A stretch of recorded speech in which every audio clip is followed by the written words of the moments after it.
Сайн байцгаана уу эрхэм хүндэт үзэгчтэй. Гарааны бизнес нэвтрүүлэг бол бизнесийн гараан дээр байгаа хүмүүст зориулан хийгддэг нэвтрүүлэг. Энэ удаагийн дугаарт маань Skinny Design Studio хэмээх нэг мундаг компани CEO үүсгэн байгуулагчтай нэг золбоог урьж ярилцж байна. Тэгээд өнөөдрийн нэвтрүүлгийг Сиберигийн дэлгүүрээс зохион байгуулж байна. Тэгээд Сиберигийн чацрагантай цайгаа уунгаа ярилццгаая. За золбоо маань нэвтрүүлэгт ирсэнд баярлалаа. Тэгээд Skinny гэдэг дизайн студ яг хэдэн онд үүсгэн байгуулагдсан бэ? Хэдүүлээ болов? Нэг өрөө сууж агаад гаргацсан уу? Үүслийнхаа талаар яриач. За би яг өөрөө нэг архитектор мэргэжилтэй. Тэгээд сургуулаа ч гэсэн тэр өрөө дуусгасан. Тэгээд гадаад нэлээд сурж аваад Монголд ирээд MCS гэдэг компанид 2 гаруй жил ажиллаж агаад тэгээд 15 онд гарсан. 15 онд гараад тэгээд манай нэг үүсгэн байгуулагч манай нэг 10 жилийн найз гэдэг. Тэр маань нэлээд ятгаад би өөртөө нэлээд ихтгэлгүй байсан л та зүгээр яг асуухаар нэм хэлж өчөөд нэг асуухаар нэг юм зурж өчөө яваад байдаг гэсэн бол тэр ингээ явуулж чи болох юм байна гэдэг талаас нь нэлээд ятгаад. Тэгээд би ерөнхийдөө бол за тгий гэж зориглож шийдээл тэгэл тэр удаа ятгах уу? Ер нь нэг 6 сар болсон шүү. Тийм 6 сар манай офисер MCS офисер орж гараад байна. Чи ч болохоор Америкт нэлээд удаан байсан. Ямар сургууль төгссөн бэ? Ютагийн сургуулийг 2010 онд дууссан. Яг архитектор мэргэжлээ. Тийм архитектор мэргэжлэрээ бакалаврын юугаа хийсэн гэсэн үг. Тэгээд одоо ч гэсэн тэгэхээр яг мэргэжлийн компаниар явж байна. Тийм ерөнхийдөө мэргэжлийн дагуу гэхдээ жоохон азаацсан бас явж байгаа. Интерьер дизайн гэдэг чинь бас архитектороос бас нэг жоохон өөр чиглэлийн юм болохоор бас. Цаг хугацааны хувьд харах юм бол золбоо маань Америкт байж байгаад яг одоо нэг уул уурхайн бүүмийн үеэр эдийн засаг гоё явах үед ирсэн юм байна шүү дээ. Яг тэгэхээр компани байгуулах үе ч юм болохоор эдийн засаг унтсан. Хүн болгон мөнгөгүй болж ин гэсэн мэдээд харцсан үед үстэй. Яагаад ийм үед эхлэв? Ийм үед эхлэх чинь жоо онцгүй юм шүү. Яг хүн болгон хэлжсэн л да. Одоо эдийн засаг ингэж байгаа юм биш үү гэжсэн боловч би ямар ч байсан нэг том юм эхлүүлэх гээгүй. Жижиг юм эхлүүлэх гэж байгаа болохоор бид өөрсдөө хийх гэж байгаа жижигхэн бүтээгдэхүүндээ итгэлтэй байгаа учраас ямар ч байсан ингэж цаашаа ингэж ганц хоёр захиалагчтай болоод ингэж явж чаднаа гэдэг бол мэдчихсэн. Эхлээсээ өмнө захиалга авсан байсан уу эсвэл үгүй?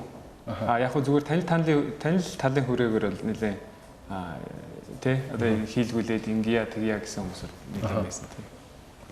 Аван шүү гэсэн юмнууд тий.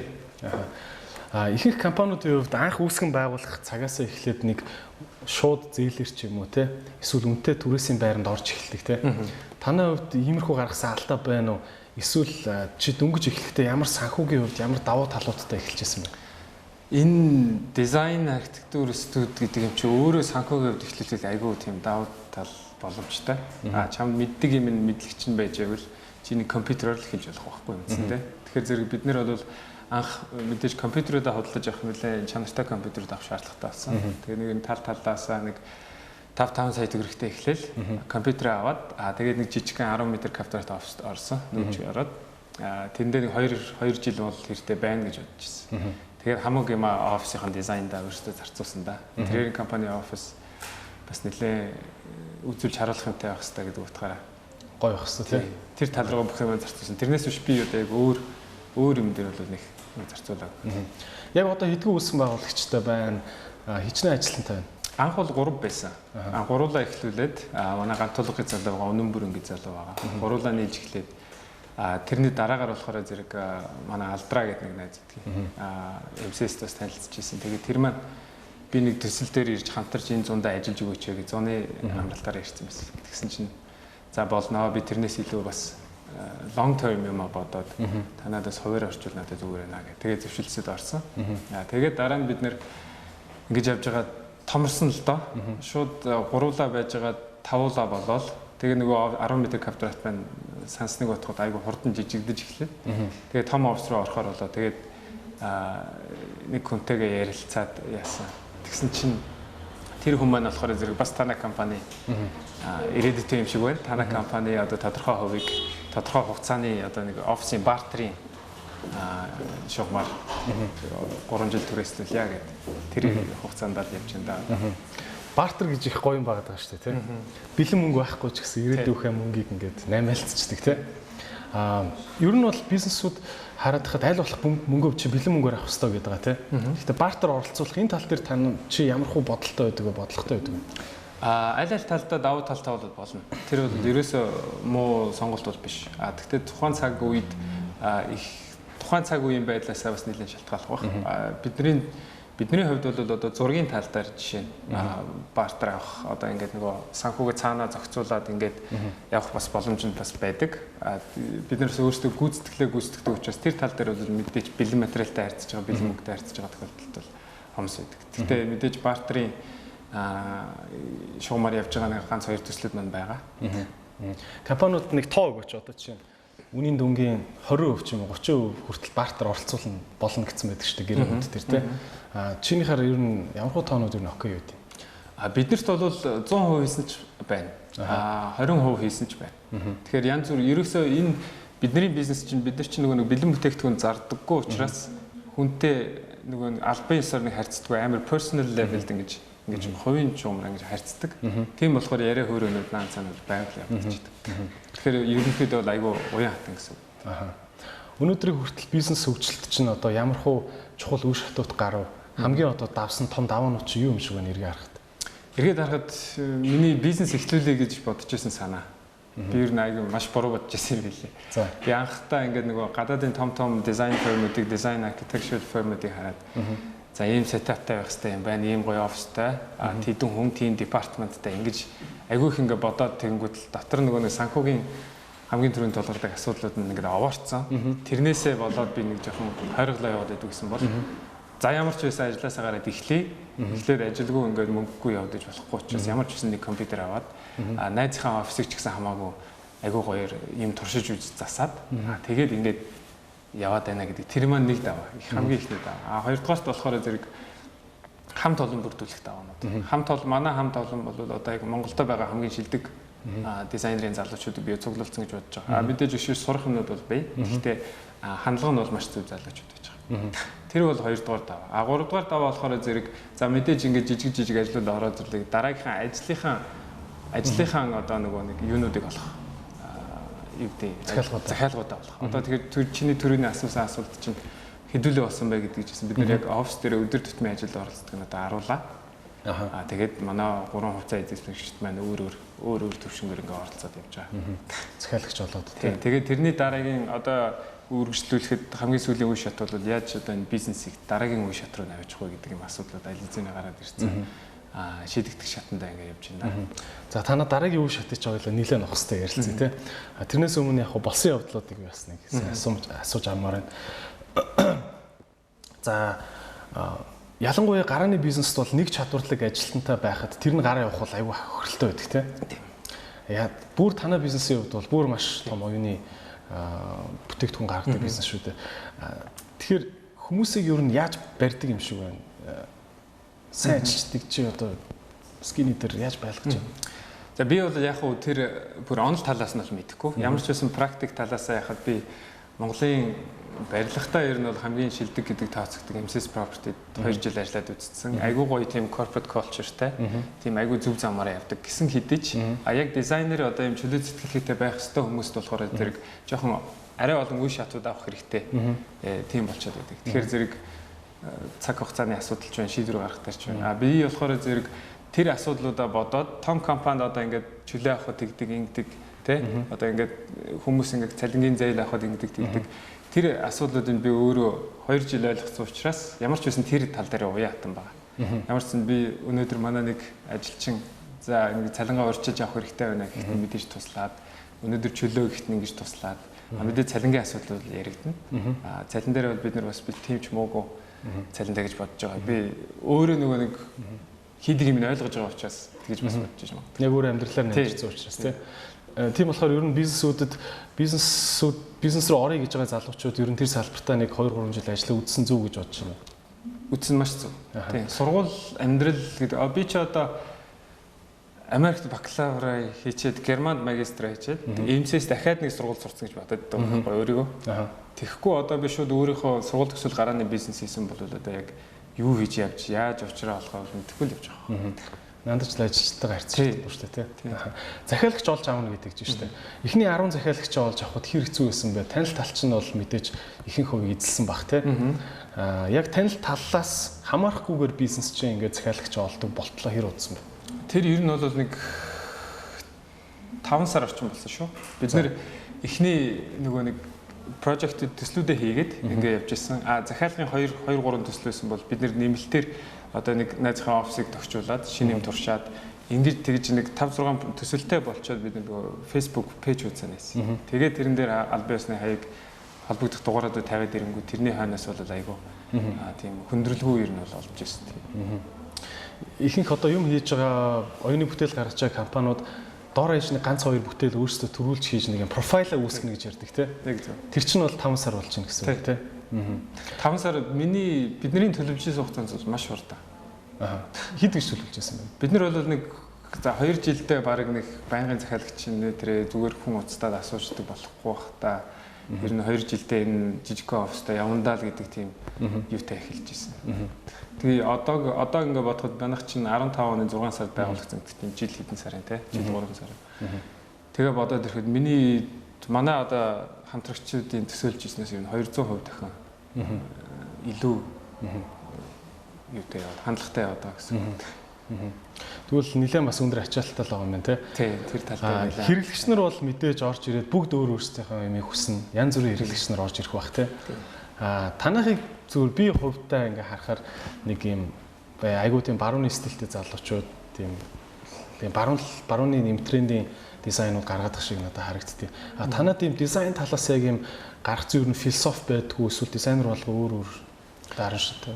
Дизайнер болго өөр арин шинтэй. Тэр болгоны арин шинг компанийн хувьд одоо нэг чиглэл рүү чиглүүлнэ гэдэг нь аюу хэцүү.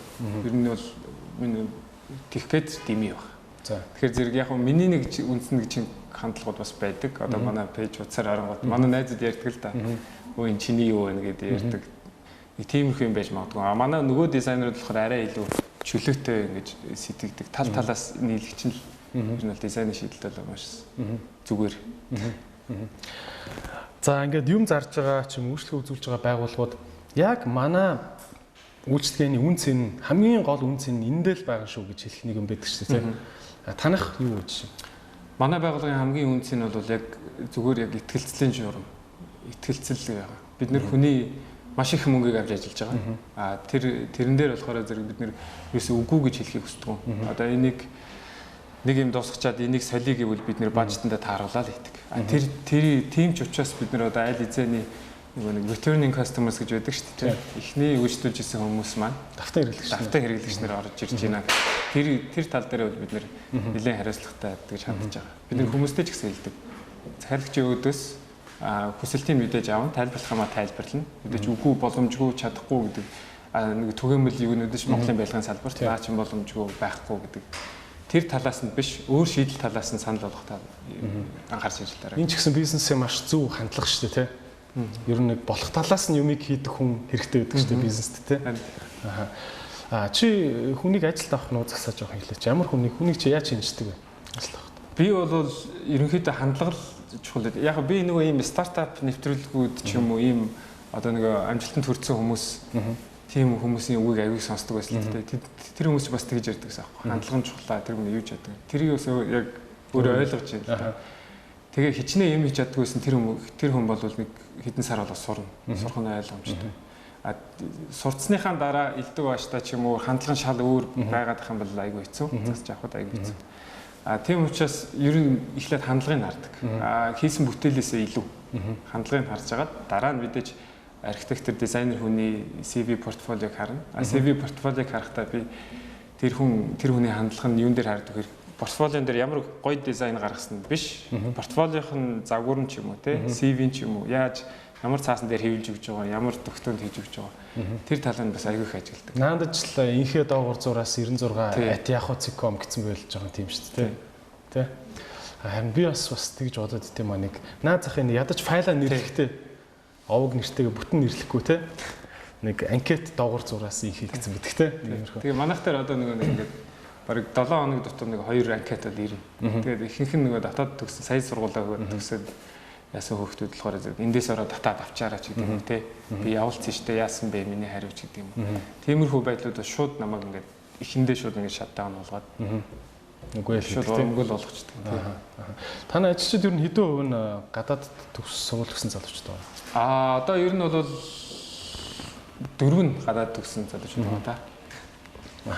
Энэ хоёрын хооронд одоо чинь дотоодд ингээд төгсөж байгаа залуучууд мэдээж яг би энэ үгийг сонсчихсан дуур чадрын хувьд ер нь ялгаа байдгүй. Гэхдээ нэг хандлагын хувьд айгүй их ялгаатай төгсөөд байна гэдэг тий. Чиний хувьд тиймэрхүү анзаарч ирсэн үү? Анзаарч байгаа. Байнга анзаарч байгаа. Ер нь бол манай дотоод төгсөн хүүхдүүд бол ихэнхдээ програмдаа айгүй гаршууч юм. Тэгээ програмаа дагнсан гэж явдаг. Одоо CAD 3D Max ч юм уу. Тэрнээс биш гадаадд төгсөн хүмүүс бол ихэнхдээ концепт, дизайн концепт тал руу ингээд явцсан байдаг. Тэр хүүхдүүд нэг тэгж програм руу ингэж улаарч ороод байдаг. Тийм болохоор тэр хоёр дээр айгүй их ялгаа гарна. Тэгээ аль алинээс суралцж байгаа юм л та. Сүүлийн үед нэг юм яриад байна л да. Өөрөө чи хэлдгээр нөгөө танаа ингээд давтан үйлчлүүлэгч нар чинь чамд их чухал байна гэдэг чинь те. Бас би өмнө нэг рестораны бизнестэй ярьж байхад тэдний орлогын бараг 70% нь дандаа ордог хүмүүсээс бий болтгоо. Тийм учраас тэднэрийг бүүцэлэх маш их чухал хэрэгцээтэй байдаг гэдэг чинь те. Танах дээр бол одоо яг нөгөө харилцагч нарыг бөөцөлөх, халамжлах те. Тиймэрхүү ямархуу тактикууд чи одоо боловсруулж одоо хэрэгжүүлж байгаа. Бид нар бол яг хуу мэдээж засал бидний төслүүд бол ерөнхийдөө зураг төсөл бол 1 сарын хугацаанд ингэ дуусч байгаа. Тэрний дараанаас гүйцэтгэл орох юм бол сар хагасаас 2 сарын хугацаанд ингэ ийм cycleтай ингэж эргэж явж байгаа. Тэгээ бид нар мэдээж том их хэмжээний юм хийж байгаа нөхцөлд бол мэдээж сүүлд нэг алдаа гаргах асуудал байт юм те. Тэр талуудыг бол бид нар байнга ингэж засаж залруулж ингэж явж хурдтай тий. Хурдтай ингэж явж байгаа хэвээр. Тэгээд дараа нь бид нэг хүн обооныхоо өмдөг цалиг гítэл бид нар очиод солиод өгчих болчих тий. Мэдээж тэрэн дээр бол эхлээд үн мөнгөний асуудал ярихгүй мэдээж хүнд нь ойлгуулсан тий. За чи ийм зардалтай юм болж байгаа шүү. Гэхдээ яг хоо бидний сервис учраас тий ингээд хийгээд өгөх нь чухлаа гэдэг талаас нь хандна. Өөр одоо нэг юм юунууд байна уу нэг юм аргууд ч юм уу те. Одоо би бас нэг жишээ сонсч ирсэн. Бас нэг манай нэг найз машины авцэлбэг зардаг байхгүй. Америкт бол тийм байна л да. Авцэлбэг сонирхоод гадаа зогсчвол эмэгтэй хүн байх юм бол гараад тосныхын левелийн шалгаж өгөө дууныхын хийгийн зүг шалгах өгчтэй юм байна л да. Тэгээ дэлгүүрээс гарахт нь ихчээ нэрэ тос чинь жоохон багцсан мэл шүү боломжтой өрөөг хэлдэг ч юм уу те. Нэг иймэрхүү харилцааны юмнууд хэрэглээ. Бид нар бол яг хүн ирээ сонирхно. Тэгэхээр бид нар маш одоо тийм зураг хийлгэх эсвэл засвар ихлүүлж байгаа нэг урд нь өөртөө нэг хийгээд ихэнхдээ ихийгээ үдцсэн хүмүүс байдаг. Тэгээд айгүй хашраад одоо нөгөө мэрэгжлийн компанид хандж байгаа хүмүүс ихэнх нь байдаг л да. Тийм болохоор зэрэг бид нар ямар ч байсан зөвлөгөө бид нар бол ингэж хийдэг. Та хэрвээ манайхыг хийлгүүлэхгүй гэвэл та ямар ч байсан ингээрэй. Ямар ч байсан зураг гаргуулаарай. Та 100 сая төгрөг өргөж байгаа юм дээр 3 сая төгрөгөөр зураг хийлгүүлсэн байхад та 100 сая төгрөгөөр юу хийж байгаа ядаж мэдээд авнаа. Ядаж тэгээд ийм мэрэгжлийн компани хандж байгаа юм бол таны 100 аль руу явж байгаа барилгын материалын дэлгүүр рүү явж байгаа цаг чинь шал өөр юм шүү те. Одоо нэг үг гэдэг шүү. Хэрвээ та одоо гоё дизайн үнэтэй санагдчихвэл тань муу дизайн бас ямар шүүмтэй яг уу тий. Тэр чи одоо нэг харамчгүй хоёр төлнө гэдэг шиг ч юм уу арайш тэгж бүдүүлгээр бас хэлж болохгүй хаа. Гэхдээ ерөнхийдөө тэр талаа бас нэлээ ингэ сануулж одоо ингэ хэрэглэгчтэй ингэж зөвлөх маягаар ингэж яаж татаж явж байгаа та тий. Бас нэг юм байдаг шүү дээ. Airline бизнесүүдийн хувьд бусад airline-ууд бол өрсөлдөгч биш ээ. Харин доогуур яваад байгаа тэр автобуснууд өрсөлдөгч байна гэдэг чинь тий. Тэр шиг ингээд танахыг харахад бас нэг хүмүүс одоо зураг төсөл хийлгэж яад ингэж ярьдаг хүмүүс байдаг шүү дээ. Энэ танаа их бас их том бизнесийн чинь одоо даваа юм шиг харагддаг тий. Энтэй одоо яаж тэмцэх хүмүүсийг яаж зураг төслөө хийлгээсэй гэж. Тэднэрт бол яг хийж л харуулна. За. Яг нэг хүн эргэлзээд байгаа нөхцөлд нь мэдээж за бид нар ингээд өгөө гэдэг нөхцөл бол зураг төслийг гаргаад өмнөөс нь одоо гэрээ контракт юм загваруудын сонголцоод одоо нэг эргэтэнтэй гэрийн заслыг ингээд нэг хянахт нь бид нэг 10 төрлийн пилтаа игнүүлээд тавьчихсан. За эднээс ийм сонголтуудтай, ийм чанартай ч гэдэг юм. Тэгээ яг ингээд процессор нь хүн явуулж харуулахгүй бол хүн тэрийг тайлбарлаад ингээд явах айгүй тийм удаан хичээлийн юм болох гэдэг. Тэгэхээр зэрэг үнэхээр хийж харуулад за энэ төсөл дээр бид нэр скол жишээ татаа тийм энэ төсөл дээр ингэсэн ийм хугацаанд дууссан гэдэг юутай л гэдэг. Системтэй л гэдэг. Яг л нэг үрчлээ харуулж ярих нь шүү дээ. Харуулж ярьсан нь ер нь бол зүгээр юм байлаа. Би зөндөө хэлж ятгах үзчихсэн л та. Гэхдээ яг нөгөө одоо яг нэг юм шилжилтийн нэг үе ч юм уу те. Яг мэрэгжлийн зураг гэдэг юм чинь хүмүүс мөнгө төлж хийлгдэг болж эхэлж байгаа л үе юм байна л да. Чи ер нь CEO гэдэг ажлыг авлаа. За компани манлайлал явах нэ. Хамтран үүсгэн байгуулагч нар чи ер нь бол ялгаагүй том ролтой байгаа шүү дээ. Гэхдээ яг CEO гэхээр яг ролын ямар ялгаа гардаг?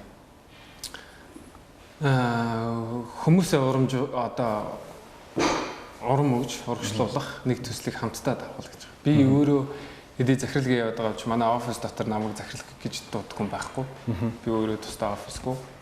Тийм учраас би өөрөө яг бүх юм дээр яг адилхан оролцоод явж байгаа. Мэдээч бас арай гэрээ контракт ч юм яриа хэлцэн дээр бас нэлээд төлхөө оролцдог баг. Тэгэхдээ ямар ч байсан хамтдаа дизайн хийгээд хамтдаа нэг юм давж туулнаа л гэдэг тийм зорилготой. Угаасаа би одоо тийм менежментийн талын хүн биш. Би ягаад тэгэхээр зэрэг яг мэрэгчлэрээ ажиллаа хийж байгаа учраас манай нөгөө нэг ажилчид маань ч гэсэн яг мэрэгчлэрээ ажиллаа хийж байгаа учраас бид нар яг тэгжил тийм л харилцаатай явж байгаа.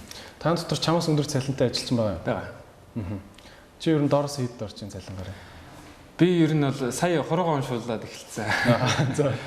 Тэгэхээр одоо ер нь харанда би ер нь дундчил явж байгаа. Гэхдээ би бас яг офс дээр өглөө хизээ ирж байна, орой хизээ тарж ин гэдгээс бас. Чи өөртөө ер нь компани байгуулснаас хойш хэдэн сарын дараа цалин тавьж гисэн? 8-9 сар. 8-9 сар цалингүй авсан байна шүү дээ. Тий. Тэгэхээр бас л ер нь бол CEO нар хамгийн одоо ядуу явдаг гэдэг шүү дээ. Гарны бизнесээ захирал гэдэг нэртэй ажилчсан цалинтай тий. Бизнесүүдтэй би ингээд ярьсан л та ер нь танах маржин ямар хөө байт юм бэ гэдэг тий. Том хэрэгэлттэй бол бага маржинтай болдог ч юм уу. Танах шиг юм оюуны бүтээл хийдэг компани хувьд маржин ер нь ямар байвал чи окей гэж үздэг вэ? За би ер нь бол ерөнхийдөө нэг 10% тал байт юм да. Зургийн хувьтай болох. Манайх ч нэг хоёр үндсэн үйл ажиллагаатай. Нэг нь зураг төсөл, нөгөөх нь гүйцэтгэл тий. Тэгэхээр зургийн тал дээр болохоор бид нэр яг нөгөө юу гэдэг лээ? Хой тормогоо урд тормогоо хой тормогоо хэмжүүлдэг. Тэгэл ингээд баланслаад явдаг. Ерөөсөө бид нар нэг ашиг ингээ хүлээгээд байдаг. Бид нар юу хамгийн гол юун дээр явдаг гэхээр гүйцэтгэлийн ажлын хөлс. Тэрэн дээр л ерөнхийдөө ашиг авч эхэлж байгаа. Одоо ингээ эргээ харахад танаа одоо эргэлтийн чинь хэдэн хувь гүйцэтгэл хэдэн хувь зураг төсөл дээр явж байна? Манайх ч одоо өнгөрсөн жил байгуулагдсанаас хойш нэг 40 гаруй зураг төслийн юу ажил хийцэн. 10 гаруй гүйцэтгэлийн ажил хийцэн гэж байгаа. Тэгэхээр зэрэг сүүлийн 5 гүйцэтгэлийн ажлууд дээр л гайгүй ажлын үсээ ингээд аваад нэг маржнаа ингээд бүтээгэл явж байна л да. Гэхдээ яг ихэнхдээ эхний жил одоо хүртэл ерөнхийдөө бол бүх ашигаараа одоо нөгөө компанидаа буцаад инвест хийгээл тэгэл одоо шинэ компьютер аваад скол нисдэг камер аваад ч юм дараа ашиглагдах юмнуудаа зарцуулаад явж байгаа. Эргэлт ер нь жилд хэдэн өөр өсөх төлөвтэй байна чиний таамгаар? Бид нэр бол мэдээж одоо захиалга маань ерөнхийдөө ингээд нэг 2 сарын дараа одоо ингээд 2 сарын дараагаас ингээд юу гэдэг вэ одоо waiting list гэдэг юм уу те 2 сар бол дандаа ингээд бүгд өгч идэг. Тэрний дараагаас хүмүүс одоо шинээр ярих юм бол 2 сарын дараа их боломжтой явуулаараа хүлээж болох уу гэж байгаа л тэгэл хийн. Тийм болохоор ерөнхийдөө бол айгүй тийм өөдрөг юмуд харагдаж байгаа. Топ харагдаж байгаа. Гэхдээ хамгийн гол асуудал нь бидний өөрсдийн хүчин чадал, хурдан хийх хугацаа, тэгээд хүн хүчний асуудлууд бас байна. Тэгээд дизайн дээр болохоор хүн хүчээ нэмээд дэндүү томорчгоор нөгөө нэг гоё дизайнууд маань яг нэг хүний бүтээлч биш болт юм уу те нэг хүний ингээд нэг юм бодож исэн төсөөлөл биш болох тийм жоохон цалгардаг талууд ихсээд байна. Тэгэхээр бас хитрхи томорхоос бас жоон зайлшгүй жоохон зайлшгүй гэж байна. Одоо ирээдүйд танах бизнесээ ингээд цааш нь дахиж модельийн хувьд өөрчлөн гэж байна те. Энэ юу нь яаж хөгжих гэж байна? Танах яагаад тэгнэ гэж бодож байгаа юм шалтгаан? Бид нар болохоор зэрэг одоо өөрсдийн нөөц болцоогоор ингээд зургнуудаа гаргачихж байгаа. Бүх одоо ингээд дизайнуудаа гаргаад бодсон сансан юмнуудаа. Одоо бодсон сансан юмнуудаа Монголын хэмжээнд нэлээд дээгүүр төвшөнд гүйцэтгэдэг болох нь дараагийн бидний чаленж болчихж байгаа. За бид нар яг хүн болгоны идэг бэлтанаадаг, буддаг, хан өрдөг тиймэрхүү юмд бол хийж байгаа. Тэрнээсээ гадна бид нэр арай илүү нарийн деталь руу орж ажилламаар байгаа. Тэр ч утгаараа бид нэр одоо нөгөө зээлийн асуудлууд маань яригдаад одоо нөгөө интерьерийн цех маягийн хийх гээд интерьер шоп ч юм уу те одоо нээлттэй бүх юмыг эксперимент хийж идэг нэг тийм шоптой болох гээд тэр талаасаа бас нэлээд ажиллаж байна. Зээл авч ийн гэж чинь сонсоод хахад ер нь банкны зээлийн хөв бас асар хүнд нөхцөлтэй байгаа юм шиг байлаа. Таних зээл авч байгаа зөв юм уу? Яг хөрөнгө оруулалт авахгүй юу? Хөрөнгө оруулалтын асуудлууд байгаа. Дотроо хувь хувиасаа хийсэн хөрөнгө оруулалтууд ч гэсэн явж байгаа. Тэрэн дээр нэмж тооцож үзэхэд бол бидний одоогийн ингэж прогнозоор явж байгаа бол дараа зам бид нэр бэлэн байхад ямар ч байсан гайгүй байх нэ гэдэг, ямар ч байсан өөрсдөөс нэг шоптой болоод авчихна гэдэг чинь тооцоогоор бол гайгүй харагдаад байгаа. Тий. Тэр үднээсээ л бид нэр одоо ингээд дотроо ярилцж байгаад одоо нэг барьцаа гэдэг асуудал байдаг шүү дээ. Айгүй олон хувьцаа эзэмшигтэй болохоор тэр айгүй асуудалтай. Тэрийг одоо нэгэнд даадаг ч юм уу тий. Айгүй тийм хөнгөлөлтөө нөхцөл орч идэв. Тэр уян хатан боломжууд нь байгаа болохоор боломж нь байна. Санхүүгийн одоо зээл авах боломж нь байна. Нууц шууд хэдэн хувьд зээл авч чинь гаргуулж байна. Хүү юу?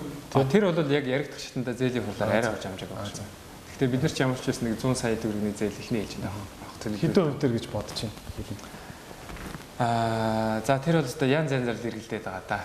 1.1 хэдий. Тэ.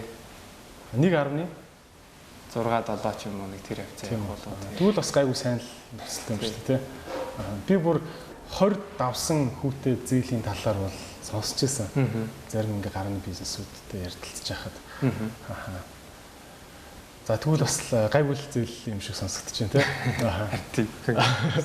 Шгүүтэй. За манай ер нь бол нэвтрүүлгийн цаг өндөрлөх төгч байна. Өөрийнхөө алдаанаас бид нартай хуваалцаач. Яг ямар алдаа, классик бизнес алдаанууд гаргах ч хүмүүс сурч болох зүйл юм. Миний анхны хэлжсэн чиг аягүй хэн боддог юм эхлүүлж чад. Маш их хэн боддог.